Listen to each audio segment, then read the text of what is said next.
ஞாபகங்களுக்கு சில சமயங்களில் பள்ளத்தாக்கின் மூடுபனியின் குளிர்ச்சி உண்டு. சந்தோஷத்தால் நம்மை மூடிக்கொள்ளும், ஆனால் அந்த குளிர்ச்சி மெதுவாக எலும்புகளுக்குள் ஊடுருவும். மீராவின் ஞாபகங்களில் ஆதர்ஷுக்கும் அப்படியொரு குளிர்ச்சி இருந்தது. கல்லூரி நூலகத்தின் அமைதியில் புத்தகங்களுக்கு இடையே சந்தித்த சிரிப்பில் நட்சத்திரங்கள் பூத்திருந்த அந்த இளைஞன். அவனின் காக்கி சீருடையோடு உள்ள பிரியமல்ல, அது அந்த சீருடைக்குள் உள்ள மனிதனோடு உள்ள பிரியம். அவர்களின் காதல் ஒரு புயலாக இருந்தது. எதிர்ப்புகளின் மலை மழைப்பெருக்கை ஒன்றாக துடுப்படுத்து வென்றுதான் அவர்கள் திருமணம் என்னும் கரைக்கு வந்தனர். ஆதர்ஷ் அப்போது ஒரு சாதாரண கான்ஸ்டபிள் ஆக இருந்தான். அவனின் உலகம் சிறியதாக இருந்தது. அந்த உலகத்தின் ராணி மீராவும். அவர்களின் சிறிய வீட்டின் ஒவ்வொரு சுவரிலும் அவர்கள் கனவுகளை வரைந்து சேர்த்தனர். மகள் தியாவின் பிறப்பு வானத்தில் உள்ள முழு சந்திரனைப் போல இருந்தது. அவர்களின் வாழ்க்கைக்கு ஒளியும் முழுமையும் கொடுத்து அவள் வளர்ந்தாள். ஆதர்ஷுக்கு பதவி உயர்வுகள் கிடைக்கத் தொடங்கின. அவனின் தோளில் உள்ள நட்சத்திரங்களின் எண்ணிக்கை அதிகரித்த போது அவனின் உலகம் பெரிதானது. அந்த பெரிய உலகத்தின் அலைக்கழிப்புகளில் மீராவென்னும் சிறிய தீவு மெதுவாக தனிமையில் ஆனது. மாற்றங்கள் முதலில் சூட்சுமமாக இருந்தன. இரவு தாமதமாக வரும் போன் அழைப்புகளுக்கு அவன் பால்கனியின் இருளை துணையாக்கினான். ஒன்றாக சினிமா பார்க்கும்போது அவனின் கண்கள் திரையில் இருந்தாலும் மனம் வேறெங்கோ இருந்தது. மீராவின் கேள்விகளுக்கு வேலையின் டென்ஷன் என்ற ஓடும் பதில். அவள் அதை நம்பினாள், இல்லையெனில் நம்ப முயன்றாள். அன்பு செய்பவர்களுக்கு சந்தேகம் கொள்ள கடினம்தானே. அவளின் உடலிலும் சில மாற்றங்கள் தெரியத் தொடங்கின. காரணமில்லாத சோர்வு அவளை மூடியது. சமையலறையில் வேலை செய்யும்போது தலை சுற்றுவது போல் தோன்றும். மாலையில் உடல் முழுவதும் ஒரு வலி பரவும். அவள் அதை ஆதர்ஷிடம் சொன்னபோது அவன் சிரித்து கொண்டு சொன்னான், அதெல்லாம் உன் வெறும் தோன்றல் மீரு. ஓரோரோ அடவுகள். அவனின் அந்த சிரிப்பில் பழைய அன்பின் வெப்பம் இல்லை. அது அவளின் இதயத்தில் ஒரு முள் போல தைத்தது. அன்று இரவு அவள் தூங்காமல் படுத்திருந்தாள். வெளியே மழை பெய்து கொண்டிருந்தது. ஒவ்வொரு மழைத்துளியும் அவளின் உள்ளே உள்ள குளிர்ச்சியை அதிகரிப்பது போல் தோன்றியது. ஞாபகங்களின் பள்ளத்தாக்கிலிருந்து மூடுபனி ஏறி வந்து அவளை மூடிக்கொண்டிருந்தது. ஆனால் இம்முறை அந்த குளிர்ச்சிக்கு மரணத்தின் வாசனை இருந்தது. சந்தேகம் என்பது ஒரு சிறிய பிளவு. கவனிக்காவிட்டால் காலம் அதன் வழியே ஓடி ஒரு பெரிய பிளவை உருவாக்கும். மீராவின் மனதில் உள்ள அந்த பிளவு பெரிதாகிக் கொண்டிருந்தது. ஒரு ஞாயிறு மதியம் ஆதர்ஷ் குளிக்க சென்றபோது அவனின் போன் ஒலித்தது. சாதாரணமாக அவள் அவனின் போனை எடுப்பதில்லை. ஆனால் அன்று ஏதோ ஒரு உள்ளுணர்வில் அவள் அதை கையில் எடுத்தாள். திரையில் ஒரு பெயர் தோன்றியது, லாவண்யா. அந்த பெயருக்கு கீழே போலீஸ் சீருடையில் உள்ள ஒரு பெண்ணின் படம். அவளின் நெற்றியில் உள்ள சிந்தூரத்தை விட பிரகாசமாக இருந்தது அவளின் உதட்டில் உள்ள புன்னகை. மீராவின் விரல்கள் நடுங்கின. இதயம் ஒரு பெரிய ட்ரம் போல துடித்தது. அவள் அழைப்பை துண்டித்தாள். அப்போதே ஆதர்ஷ் குளியலறையில் இருந்து வெளியே வந்தான். போனை பார்த்த அவனின் முகம் இருண்டது. நீ ஏன் என் போனை எடுத்தாய்? அவனின் குரல் கனத்திருந்தது. அது பெல் அடித்தபோது. அவளின் வார்த்தைகள் துண்டிக்கப்பட்டன. இனி என் போனில் தொடக்கூடாது, அவன் கத்தினான். கோபத்தில் போனை எடுத்து அவன் வெளியே சென்றான். அந்த நிமிடம் மீராவின் உலகம் நிலைக்காததானது. லாவண்யா. அந்த பெயர் அவளின் மூளையில் ஒரு மணி ஒலி போல திரும்ப திரும்ப வந்தது. அவள் வெறுமனே கூகுளில் அந்த பெயரை தேடினாள். Sub inspector Lavanya. கணவருடன் நிற்கும் படங்கள், விருதுகள் பெறும் படங்கள். எல்லாம் அவளின் முன் தோன்றியது. ஆதர்ஷின் அதே துறை. நாட்கள் கடந்தன. ஆதர்ஷ் வீட்டில் ஒரு அந்நியனைப் போல ஆனான். அவனின் போன் எப்போதும் பூட்டப்பட்டிருந்தது. இரவில் பால்கனியில் உள்ள பேச்சுகள் அதிகரித்தன. மீராவின் கேள்விகளை அவன் இகழ்ச்சியுடன் எதிர்கொண்டான். அவளின் உடலில் உள்ள வலி அதிகரித்தது. டாக்டரை பார்க்க வேண்டும் என்று சொன்னபோது அவன் சொன்னான், உன் வீட்டிலிருந்து பணம் கொண்டு வந்திருந்தால் போய் காட்டு. எனக்கு இதற்கெல்லாம் நேரமில்லை. அவள் தனியாக மருத்துவமனைக்கு சென்றாள். பேருந்தில் உட்கார்ந்தபோது வெளியே உள்ள காட்சிகளை அவள் பார்க்கவில்லை. அவளின் உள்ளே லாவண்யாவின் சிரிக்கும் முகம் மட்டுமே இருந்தது. டாக்டரின் அறையில் சோதனை முடிவுகளை பார்த்து டாக்டர் தீவிரமாக அவளை பார்த்தார். நமக்கு சில சோதனைகள் மேலும் செய்ய வேண்டும். ஒரு பயாப்சி தேவைப்படும். பயாப்சி என்ற வார்த்தை மீராவின் காதுகளில் ஒரு குண்டு போல விழுந்தது. ஒரு புயல் வந்து வீட்டின் கூரையை பறக்க வைக்கும்போதுதான் பூமி பிளந்து கீழே செல்லும் நிலை உண்டு. மீரா அனுபவித்தது அதுதான். ஒரு மாலை ஆதர்ஷின் அலமாரியை அடுக்கி வைக்கும்போது அவனின் பழைய டயரியின் பக்கங்களுக்கு இடையே இருந்து அவளுக்கு ஒரு புகைப்படம் கிடைத்தது. ஆதர்ஷும் லாவண்யாவும் ஒரு ரிசார்ட்டின் பின்னணியில் அருகில் நிற்கும் ஒரு படம். அவனின் கை அவளின் தோளில் இருந்தது. அவர்களின் கண்களில் காதலின் அதே பிரகாசம், ஒரு காலத்தில் மீராவுக்கு மட்டும் சொந்தமான அந்த பிரகாசம். அது ஒரு ஆதாரம். அவளின் சந்தேகங்கள் சரியானவை என்று உறுதிப்படுத்தும் கூர்மையான ஆதாரம். அந்த புகைப்படத்தை கையில் பிடித்து அவள் தளர்ந்து உட்கார்ந்தாள். எவ்வளவு நேரம் அப்படி இருந்தாள் என்று அவளுக்கு தெரியவில்லை. அதே நாள்தான் அவளின் பயாப்சி அறிக்கை வந்தது. அவள் மருத்துவமனைக்கு அழைத்தாள். செவிலியின் குரல் தாழ்ந்திருந்தது. மீரா டாக்டருக்கு நேரடியாக பார்க்க வேண்டும் என்று சொல்லியிருக்கிறார். நாளைக்கே வர வேண்டும். அவளின் உள்ளே ஒரு கடல் இறைந்தது. அடுத்த நாள் கையில் அந்த புகைப்படத்துடன் அவள் மருத்துவமனைக்கு சென்றாள். டாக்டரின் அறையில் அந்த புகைப்படத்தை விட பயங்கரமான ஒரு உண்மை அவளை காத்திருந்தது. மீரா, அறிக்கை வந்திருக்கிறது. மார்பில்தான் பிரச்சினை. மாலிக்னன்ட் ஆக இருக்கிறது. புற்றுநோய். அந்த வார்த்தை ஒரு விஷப்பாம்பு போல அவளின் நரம்புகளுக்குள் ஊர்ந்தது. அவளுக்கு சுற்றியுள்ள எல்லாம் சுற்றுவது போல் தோன்றியது. ஒரு பக்கம் உடைந்த வாழ்க்கை, மறுபக்கம் உண்ணும் நோய். அன்று இரவு அவள் எல்லாவற்றையும் சேகரித்து ஆதர்ஷிடம் பேச முடிவு செய்தாள். கையில் புகைப்படமும் மருத்துவமனை அறிக்கையும் வைத்து அவள் அவனின் முன் நின்றாள். இது யார்? அவள் புகைப்படத்தை காட்டினாள். அவன் ஒரு நிமிடம் தடுமாறினான். பின்னர் அவனின் முகத்தில் இகழ்ச்சி நிறைந்தது. அது உனக்கு ஏன்? எனக்கு தெரிய வேண்டும். என் கணவருடன் நிற்கும் இந்த பெண் யார் என்று எனக்கு தெரிய வேண்டும். அவள் என்னுடன் வேலை செய்யும் ஆள். அதற்கு இப்போது என்ன? வேலை செய்பவர்கள் இப்படியா புகைப்படம் எடுப்பார்கள்? அவளின் குரல் தடுமாறியது. அவன் சிரித்தான். கொடூரமான ஒரு சிரி. ஆமாம், இப்படிதான். உன்னைப் போல ஒரு பழமையான வீட்டில் உட்கார்ந்திருப்பதால் இதெல்லாம் தெரியாது. அவளின் கண்கள் நிரம்பின. அவள் மருத்துவமனை அறிக்கையை அவனுக்கு நீட்டினாள். எனக்கு புற்றுநோய். அவன் அந்த அறிக்கையை ஒரு பார்வை பார்த்தான். பின்னர் இகழ்ச்சியுடன் அவளை பார்த்தான். ஓஹோ, புதிய அடவு இதுதானே? இரக்கம் பிடித்து பறிக்க. உன் வீட்டாரின் பாரம்பரியமோ? இனி இதற்கான சிகிச்சைக்கு கூட நான் பணம் கண்டுபிடிக்க வேண்டும் இல்லையா? என்னால் முடியாது. உன் அப்பாவிடம் போய் சொல். அந்த வார்த்தைகளை கேட்டு மீரா உடைந்து போனாள். அவளின் முன் நின்றது அவள் காதலித்த ஆண்மகன் அல்ல, அந்நியனான இதயமில்லாத ஒரு ராட்சசன். அவள் ஒன்றும் பேசாமல் அறைக்கு நடந்தாள். படுக்கையில் தூங்கி கிடக்கும் மகள் தியாவின் அருகே அவள் சென்றாள். அந்த அப்பாவி முகத்தை பார்த்தபோது அவளின் கண்ணீர் ஒரு அணை உடைந்தது போல் ஓடியது. 2 போர்கள். ஒன்று வெளியே அதிகாரமும் செல்வாக்கும் உள்ள எதிரிகளுடன், மற்றொன்று உள்ளே சொந்த உடலை உண்ணும் நோயுடன். நான் தனியாக இருக்கிறேன், ஆனால் என்னால் தோற்க முடியாது. என் மகளுக்கு வேண்டி என்னால் வாழ வேண்டும், என்னால் போராட வேண்டும். அவள் தியாவை அணைத்து பிடித்து படுத்தாள். வெளியே வானம் 2 கருப்பாக இருந்தது. எந்த நிமிடமும் பெய்தொழிய விரும்பும் ஒரு பெரிய புயலின் தொடக்கம் அது. அந்த இரவுக்கு பிறகு மீரா அழவில்லை. கண்ணீர் வற்றி போன ஒரு ஆறு போல அவளின் கண்கள் அசைவில்லாமல் ஆனது. ஆதர்ஷின் வார்த்தைகள் ஒரு சுத்தியல் போல அவளின் இதயத்தில் விழுந்தாலும் அது உடைந்தில்ல, மாறாக அதிக உறுதியான ஒரு கற்கல்லாக மாறியது. தூங்கும் தியாவின் நெற்றியில் அவள் தடவினாள். இந்த அப்பாவி முகம்தான் இனி அவளின் போர்க்களம். இவளுக்கு வேண்டிதான் இந்த யுத்தம். அடுத்த நாள் காலை ஆதர்ஷ் எழுந்திருக்கும் முன்பே அவள் சொந்த வீட்டுக்கு அழைத்தாள். அப்பாவிடம் எல்லாவற்றையும் திறந்து சொல்ல அவளின் குரல் தடுமாறியது. ஆனால் அவள் தாங்கினாள். அப்பா, எனக்கு ஒரு சிறிய ஆரோக்கிய பிரச்சினை உண்டு. சில நாட்கள் சிகிச்சை வேண்டும், சில பணம் தேவை. மகளின் குரலில் உள்ள மாற்றத்தை அந்த அப்பா அறிந்தான்.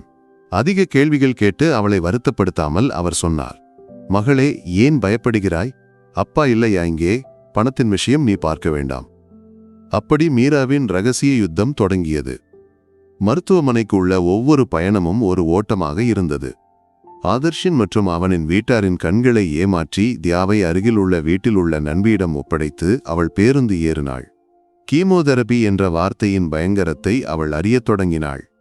மருந்துகள் நரம்புகளுக்குள் ஊர்ந்தபோது உடலின் ஒவ்வொரு அணுவும் வலியால் துடிப்பது போல் தோன்றியது. முடியிழைகள் கொழிந்து போனபோது கண்ணாடியில் பார்க்க அவள் பயந்தாள். ஆனால் தோற்க அவள் தயாரில்லை. கொழிந்த முடிக்கு பதிலாக அவள் ஒரு விக் வாங்கினாள். வெளுத்த முகத்தின் சோர்வை மறைக்க கண்மை மற்றும் சிந்தூரம் அவளின் கவசங்களாக ஆனது. கீமோ வார்டு ஒரு புதிய உலகம். வலிக்கும் உடல்களுடன் ஆனால் தளராத மனங்களுடன் உள்ள உலகம். அங்கே அவள் லீலா சேச்சியை சந்தித்தாள். சிரிக்கும் முகத்துடன், தலையில் ஸ்கார்ஃப் கட்டி எல்லோருக்கும் தைரியம் கொடுத்து நடக்கும் ஒரு பெண். அவர்களுக்கு நோய் இறுதி கட்டத்தில் இருந்தது. இருந்தும் அவர்கள் ஜோக்குகள் சொல்லி பாடல்கள் பாடினார்கள். ஒரு நாள் கீமோயின் சோர்வில் தூங்கிக் கொண்டிருந்த மீராவின் அருகே லீலா சேச்சி வந்து உட்கார்ந்தாள். என்ன மகளே, பெரிய யோசனை? மீரா ஒன்றும் பேசவில்லை. வாழ்க்கை கையை விட்டு போகிறது என்று தோன்றுகிறதா? அவர்கள் அன்புடன் கேட்டார்கள். மீராவின் கண்கள் நிரம்பின. அவள் லீலா சேச்சியின் மடியில் சாய்ந்து அடக்கி வைத்த துயரங்களையெல்லாம் ஒரு அழுகையாக ஒழுக்கினாள். கணவரின் துரோகம், நோயின் வலி, எல்லாவற்றையும் கேட்டு முடித்த பிறகு லீலா சேச்சி அவளின் முடியில் தடவினார். மகளே, நாம் பெண்கள் சகித்துக் கொள்ள வேண்டி பிறந்தவர்கள் என்று பலர் சொல்வார்கள். நான் சொல்வேன், நாம் போராட வேண்டி பிறந்தவர்கள் என்று. உன் உடலில் உள்ள இந்த நோயுடன் நீ போராடுகிறாய் இல்லையா? அதுபோல உன்னை வலியுறுத்திய அந்த வாழ்க்கையுடனும் நீ போராட வேண்டும். உனக்கு மட்டுமல்ல, உன் குழந்தைக்கு வேண்டியும். அந்த வார்த்தைகள் மீராவுக்கு புதிய ஒரு ஊக்கத்தை கொடுத்தது. நான் என்ன செய்ய வேண்டும் சேச்சி? சட்டம் உன் பக்கம் நிற்க வேண்டும். நல்ல ஒரு வழக்கறிஞரை பார்க்க வேண்டும். உன் உரிமைகளை பெற வேண்டும். நினைவில் வை, உடலில் உள்ள புற்றுநோயை விட விஷமானது சில மனிதர்கள். அந்த விஷத்தை விழுங்காமல் உன்னால் அமைதியுடன் வாழ முடியாது. அன்று மருத்துவமனையில் இருந்து வெளியே வரும்போது மீரா ஒரு முடிவு எடுத்திருந்தாள். இந்த யுத்தத்தில் சட்டம் என் ஆயுதமாகும். போர்க்களத்தின் முதல் அடி அவள் உறுதிப்படுத்தியிருந்தாள். நகரத்தின் மிகவும் திறக்கான மருத்துவமனை அது. கீமோ முடிந்து தலையில் விக் சரி செய்து வைத்து முகத்தை ஷால் கொண்டு பாதி மறைத்து மருந்தகத்தின் முன் உள்ள நீண்ட வரிசையில் நிற்கிறாள் மீரா. தலை சுற்றுகிறது. திடீரென கூட்டத்தின் இடையே இருந்து ஒரு ஜோடி கண்கள் தன்னை துளைக்கிறது என்று அவள் கவனித்தாள்.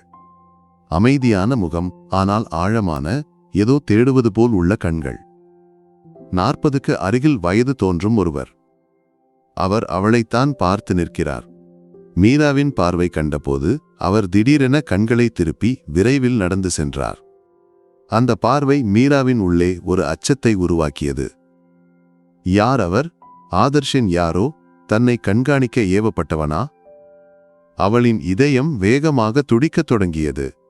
அதே நேரம் மருத்துவமனையின் பார்க்கிங்கில் தனது காரில் உட்கார்ந்து ராஜன் ஸ்டியரிங்கை அழுத்தி பிடித்திருந்தான். அவனின் மனதில் சற்று முன் கண்ட அந்த பெண்ணின் முகம் இருந்தது. சோர்ந்து வெளுத்த முகம், ஆனால் அந்த கண்களில் உள்ள தீவிரம். லாவண்யாவின் போன் கேலரியில் ஆதர்ஷுடன் நிற்கும் புகைப்படத்தில் கண்ட அதே முகம். ஆதர்ஷின் மனைவி. ராஜன் ஒரு வியாபாரி. உணர்ச்சிகளை அதிகம் வெளிப்படுத்தாத அமைதியான மனிதன். மனைவி லாவண்யாவின் மாற்றங்களை அவன் கவனிக்கத் தொடங்கியது நாட்களாக இருந்தது. இரவுகளில் அடக்கி பிடித்த போன் பேச்சுகள், எதிர்பாராத துறை சுற்றுலாக்கள், வரவை விட அதிக செலவுகள். அவன் சந்தேகித்தான், ஆனால் ஒன்றும் கேட்கவில்லை. மாறாக அமைதியாக ஆதாரங்களை சேகரித்தான். போன் பில்கள், வங்கி அறிக்கைகள், காரில் உள்ள GPS வரலாறு. ஒவ்வொன்றும் அவனின் சந்தேகங்களை உறுதிப்படுத்தியது. ஆனால் இன்று மருத்துவமனையில் மீராவை கண்டபோது அவனின் உள்ளே எங்கோ ஒரு எரிச்சல் உண்டானது. இது வெறும் ஒரு அவிகிதத்தின் கதை அல்ல, இதில் நிறைய வலி உண்டு. அந்த பெண்ணின் நிலை ஒருவேளை அவளுக்கும் எல்லாம் தெரிந்திருக்கும். மீரா வழக்கறிஞரை பார்த்தாள். அட்வொகேட் ஃபாத்திமா பெண்களின் வழக்குகளை வாதிடுவதில் பிரபலமான வலிமையான ஒரு பெண். மீராவின் கதை முழுவதும் கேட்ட பிறகு அவர்கள் சொன்னார்கள், மீரா, நமக்கு வலுவான ஆதாரங்கள் வேண்டும். குடும்ப வன்முறைக்கும் வரதட்சணை துன்புறுத்தலுக்கும் நம்மால் வழக்கு தொடரலாம். அதை அறிந்தபோது ஆதர்ஷின் சுபாவம் மாறியது. அச்சுறுத்தலின் வடிவத்தில் அடுத்த நகர்வு. இரவில் வீட்டின் காலிங் பெல் தொடர்ச்சியாக ஒலிக்கும். கதவை திறக்கும்போது யாரும் இருக்காது. அந்நிய எண்களிலிருந்து அச்சுறுத்தல் அழைப்புகள் வரும். வழக்கை திரும்பப் பெறாவிட்டால் உன் மகளை நீ இனி பார்க்க மாட்டாய். லாவண்யாவின் கொடூர சிரி அந்த வார்த்தைகளுக்கு பின்னால் இருந்தது என்று மீராவுக்கு உறுதியாக இருந்தது.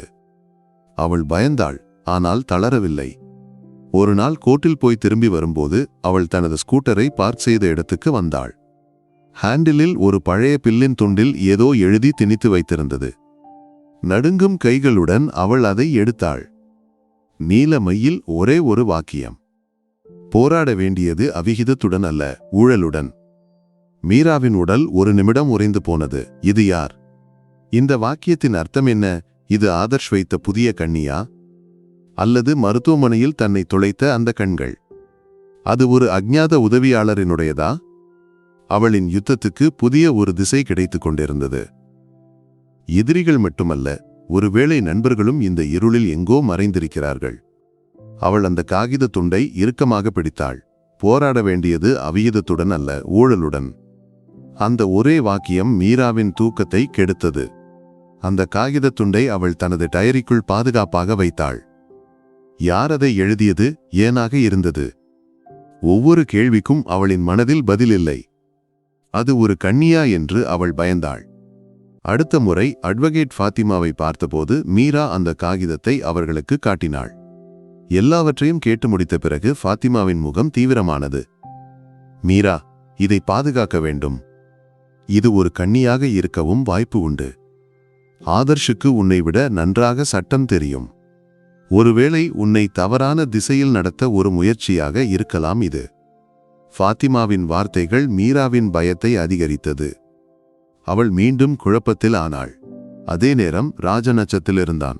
மீரா சட்ட ரீதியாக நகர்ந்தாலும் அவளின் போராட்டம் இப்போதும் வீட்டுப்பீடனத்திலும் அவிகிதத்திலும் ஒதுங்கி நிற்கிறது என்று அவனுக்கு தோன்றியது. ஆழமான வேர்களை அவள் பார்க்கவில்லை. நேரடியாக தொடர்பு கொள்வது ஆபத்து. லாவண்யாவின் சதியின் ஆழத்தை அறிந்ததால் அவள் எதையும் செய்ய தயங்க மாட்டாள் என்று அவனுக்கு உறுதியாக இருந்தது. இறுதியில் அவன் ஒரு முடிவு எடுத்தான். புதிய ஒரு சிம் கார்டு வாங்கி ஒரு சாதாரண போனில் வைத்து அவன் மீராவுக்கு ஒரு செய்தி அனுப்பினான். உங்கள் கணவரும் என் மனைவியும் சேர்ந்து நடத்துவது வெறும் ஒரு காதல் அல்ல, அது ஒரு வியாபாரம். ஆதாரங்கள் என் கையில் உண்டு. அந்த செய்தி மீராவின் போனில் தோன்றிய போது அவளின் இதயம் ஒரு நிமிடம் நின்று போனது. ஸ்கூட்டரின் ஹேண்டிலில் இருந்து கிடைத்த அதே கையெழுத்தின் வாசனை அந்த வார்த்தைகளுக்கு இருந்தது. இது கண்ணி அல்ல, இது உண்மை. மருத்துவமனையில் கண்ட அந்த கண்கள். அது லாவண்யாவின் கணவரினுடையது. நடுங்கும் விரல்களுடன் அவள் பதில் டைப் செய்தாள். நீங்கள் யார்? உங்களுக்கு என்ன வேண்டும்? அதிகம் தாமதமாகாமல் பதில் வந்தது. எனக்கு வேண்டியது நீதி. உங்களுக்கும் அதுதானே வேண்டும்?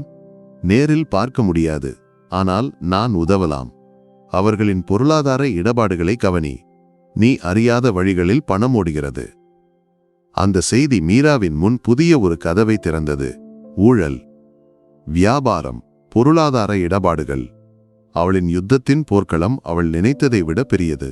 பயம் மெதுவாக விலகி மாறாக அவளின் மனதில் ஒரு வகை வீரியம் நிரம்பியது. இந்த விளையாட்டின் விதிகளை மாற்றி எழுத நேரமாகியிருக்கிறது. அத்தியாயம் 7. பூட்டி வைக்கப்பட்ட அறைகள். ராஜனின் செய்தி மீராவின் சிந்தனைகளை மாற்றியது. அட்வொகேட் ஃபாத்திமாவின் உதவியுடன் அவள் புதிய ஒரு தந்திரத்தை உருவாக்கினாள். இனி வேண்டியது ஆதாரங்கள், பணத்தின் வழிகளை கண்டுபிடிக்க வேண்டும். அப்போதுதான் அவள் ஆதர்ஷின் அறையில் உள்ள அந்த பழைய மேசையை நினைத்தாள். அதில் உள்ள ஒரு அறை எப்போதும் பூட்டப்பட்டிருக்கும். சாவி எங்கே என்று அவளுக்கு தெரியாது. முக்கியமான சில துறை காகிதங்கள் என்று அவன் சொல்லியிருந்தான். அவள் அன்று வரை அதில் ஆர்வம் காட்டியிருக்கவில்லை. ஒரு நாள் தியாப்பள்ளிக்கு சென்ற நேரம் ஆதர்ஷ் வேலையில் இருந்தபோது மீரா அந்த அறையில் நுழைந்தாள். ஒரு ஹேர்பின்னை பயன்படுத்தி நீண்ட நேர முயற்சிக்கு பிறகு அந்த அறையை திறக்க அவளால் முடிந்தது. அவளின் கைகள் நடுங்கிக் கொண்டிருந்தன. உள்ளே நிறைய காகிதங்கள் இல்லை. ஆனால் அங்கிருந்தது அவளை அதிர்ச்சியடைய செய்தது. அவள் இதுவரை கண்டிராத ஒரு வங்கியின் பாஸ்புக். ஆதர்ஷின் பெயரில், ஆனால் நாமினியாக லாவண்யாவின் பெயர். அதில் லட்சங்களின் இடபாடுகள் நடந்திருக்கின்றன. அதோடு லாவண்யாவின் பெயரில் சமீபத்தில் வாங்கிய ஒரு பிளாட்டின் ஆவணங்களும் விலை உயர்ந்த நகைகள் வாங்கிய பில்களும். ஒவ்வொன்றும் ஒவ்வொரு குண்டுகளாக இருந்தன. அவள் நடுங்கும் கைகளுடன் தனது போனில் எல்லா ஆவணங்களின் தெளிவான படங்களை எடுத்தாள். முதல் வலுவான ஆதாரம் அவளின் கையில் கிடைத்தது. அதே நேரம் ராஜன் தனது பகுதியை அழகுபடுத்திக் கொண்டிருந்தான்.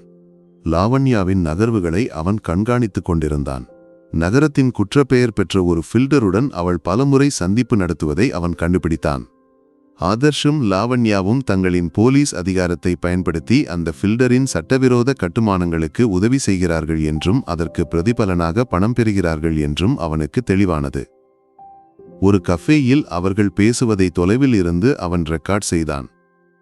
ஒலி அவ்வளவு தெளிவாக இல்லாவிட்டாலும் உரையாடலின் சில பகுதிகள் அவர்களின் அசுத்த கூட்டணிக்கு ஆதாரமாக இருந்தது. இனி இந்த ஆதாரங்களை மீராவின் கையில் கொண்டு சேர்க்க வேண்டும். அதுதான் அடுத்தபடி. அவன் அந்த ஆடியோ கோப்பை ஒரு பென்டிரைவுக்கு மாற்றினான். அதோடு தான் சேகரித்த மற்ற சில ஆவணங்களையும் சேர்த்து ஒரு உரையில் வைத்தான். கண்ணி தயாராகிவிட்டது. இரைகள் அறியாமல் அவர்களின் உலகத்தில் அவர்களைச் சுற்றி ஒரு வலை இறுக்கமாகிக் கொண்டிருந்தது. அட்வொகேட் ஃபாத்திமாவின் அலுவலகத்தின் அமைதியில் அந்த பென்டிரைவில் உள்ள ஆடியோ கோப்பு ஒரு இடிமுழக்கம் போல நிரம்பியது. எல்லாவற்றையும் கேட்டு முடித்த பிறகு ஃபாத்திமா நாற்காலியில் சாய்ந்து உட்கார்ந்தார். அவர்களின் முகம் தீவிரமானது. மீரா, இதை நாம் குடும்ப கோர்ட்டில் அல்ல பயன்படுத்த வேண்டியது. இது அதைவிட பெரியது. இது நாட்டை பாதிக்கும் ஒரு புற்று. இதை வேரோடு பிடுங்க வேண்டும். ஃபாத்திமாவின் வார்த்தைகளுக்கு சட்டத்தின் கூர்மை இருந்தது. நாம் இதை விஜிலன்ஸுக்கு கொடுக்கிறோம். உங்கள் பெயரோ விவரங்களோ வெளியே வராது. ஆனால் இந்த ஆதாரங்கள் பேசும். அது ஒரு ஆபத்தான நகர்வு. துறையில் உள்ள ஓநாய்களுக்கு முன் இரையை எறிவது போல. ஆனால் மீராவுக்கு பயமில்லை. மரணத்தை நேருக்கு நேர் கண்டவளுக்கு பின்னே என்ன பயம்? ஃபாத்திமாவின் அறிமுகத்தில் நேர்மையான மற்றும் வலிமையான ஒரு விஜிலன்ஸ் உயர் அதிகாரி இருந்தார். அவர்கள் ஒரு ரகசிய சந்திப்புக்கு வழி ஏற்படுத்தினார்கள். கீமோயின் சோர்வு உடலை தளர்த்தும் போதும் மீராவின் மனம் பாறை போல உறுதியாக இருந்தது. ஒரு மாலை ஆள் இல்லாத ஒரு கெஸ்ட் ஹவுஸில் அவள் அந்த அதிகாரியை சந்தித்தாள். முகத்தை ஷால் கொண்டு மறைத்திருந்தாலும் அவளின் கண்களில் உள்ள தீவிரத்தை அவர் கவனித்தார்.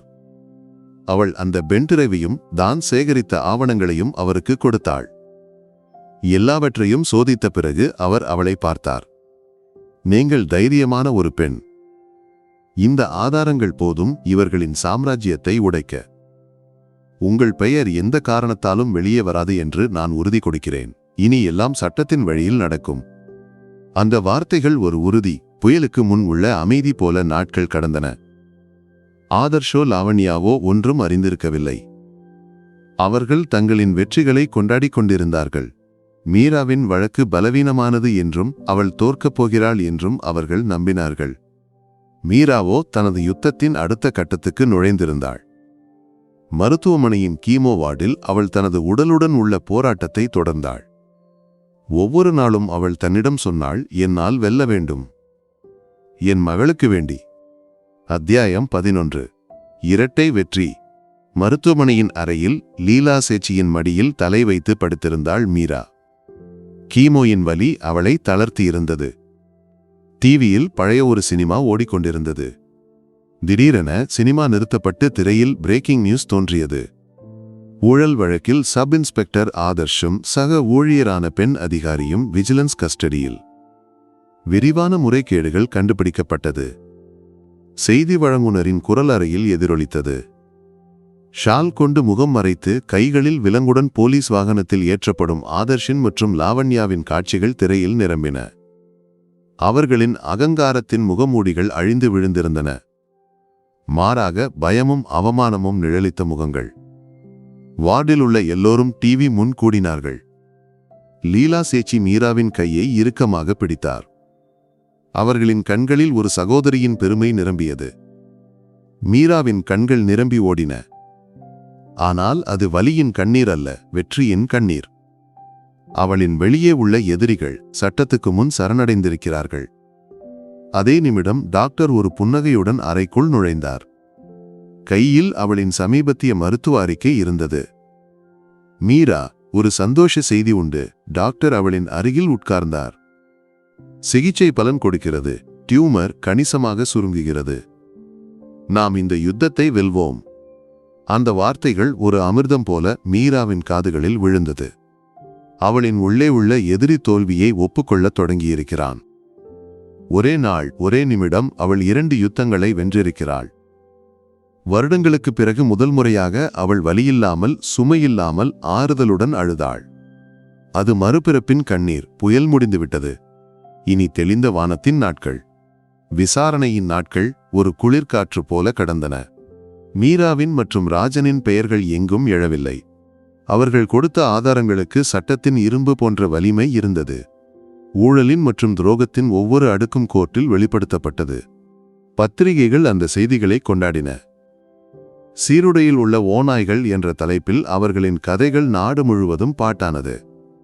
தீர்ப்பு சொல்லும் நாள் மீரா கோர்ட்டுக்கு வந்தாள். பழிவாங்கலின் சந்தோஷத்தை பார்க்க அல்ல, மாறாக சொந்த வாழ்க்கையின் ஒரு அத்தியாயம் முடிவடைவதை நேரில் பார்த்து உறுதிப்படுத்த. ஆள் இல்லாத ஒரு மூலையில் யாரும் அடையாளம் காணாமல் அவள் உட்கார்ந்தாள். ஆதர்ஷுக்கும் லாவண்யாவுக்கும் கடுமையான சிறை தண்டனையும் அபராதமும் விதிக்கப்பட்டது. கோர்ட் அறையிலிருந்து போலீசார் அவர்களை கொண்டு செல்லும்போது ஒரு நிமிடம் ஆதர்ஷின் கண்கள் அவளை தேடி கூட்டத்தில் அலைந்தது. ஆனால் அந்த பார்வையை பார்க்க மீரா அங்கே இல்லை. அவள் வெளியே நடந்தாள். கோர்ட்டின் திறக்கான இடைவெளியில் அவள் அந்த கண்களை மீண்டும் கண்டாள். ராஜன் அவன் தொலைவில் ஒரு தூணில் சாய்ந்து நிற்கிறான். அவர்களின் கண்கள் ஒரு நிமிடம் இடைஞ்சன. வார்த்தைகள் இல்லை. நன்றியின், கடமையின், எல்லாம் முடிந்துவிட்டது என்ற ஆறுதலின் ஒரு அமைதியான தலை அசைத்தல் மட்டும். ஒரு மெல்லிய புன்னகையின் நிழல் அவனின் உதட்டில் விரிந்ததா என்று மீராவுக்கு தோன்றியது. அடுத்த நிமிடம் அவன் கூட்டத்தில் கலந்து மறைந்தான். அவர்களின் உறவு முடிந்துவிட்டது. இருளில் உள்ள அந்த உதவியாளர் தனது பணியை முடித்து திரும்பிவிட்டான். மீராவுக்கு ஆறுதல் தோன்றியது. சில உறவுகளுக்கு வார்த்தைகளை விட ஆழம் இருக்கும். காலம் காயங்களை குணப்படுத்தும் சிறந்த மருத்துவர். மீராவின் சிகிச்சை தொடர்ந்தது. ஒவ்வொரு கீமோ அமர்வு முடியும் போதும் அவள் தளர்ந்தாள். ஆனால் தோற்கவில்லை. லீலா சேச்சியின் ஞாபகங்களும் தியாவின் முகமும் அவளுக்கு வலிமை கொடுத்தது. மாதங்களுக்குப் பிறகு அந்த நாள் வந்தது. கடைசி ஸ்கேன் அறிக்கையும் கையில் பிடித்து டாக்டர் புன்னகைத்துக் கொண்டு சொன்னார், மீரா, நீங்கள் சுதந்திரமானவள். உங்கள் உடலில் இப்போது புற்றுநோயின் ஒரு துளி கூட இல்லை. நீங்கள் உயிர் பிழைத்திருக்கிறீர்கள். மருத்துவமனையின் படிகளை இறங்கும்போது வருடங்களுக்குப் பிறகு முதல் முறையாக மீராவின் மனம் ஒரு இறகு போல சுமை இல்லாததானது. அவள் அந்த பழைய வீட்டை விற்றாள். ஆதர்ஷின் ஞாபகங்கள் உறங்கும் ஒவ்வொரு சுவர்களோடும் அவள் பிரியாவிடை சொன்னாள். அப்பாவின் உதவியுடன் கடலோடு இணைந்த ஒரு சிறிய நகரத்தில் அவள் ஒரு சிறிய வீடு வாங்கினாள். அலைகளின் ஒலி கேட்டு எழும் ஒரு வீடு. புதிய வீட்டின் அறையில் அவள் தூசு பிடித்திருந்த பழைய கேன்வாசும் வண்ணங்களும் வெளியே எடுத்தாள். கல்லூரி காலத்தில் கைவிட்டு போன அவளின் உலகம். நடுங்கும் விரல்களுடன் அவள் பிரஷ் எடுத்தாள். முதலில் வரைந்தது தியாவின் சிரிக்கும் முகம்.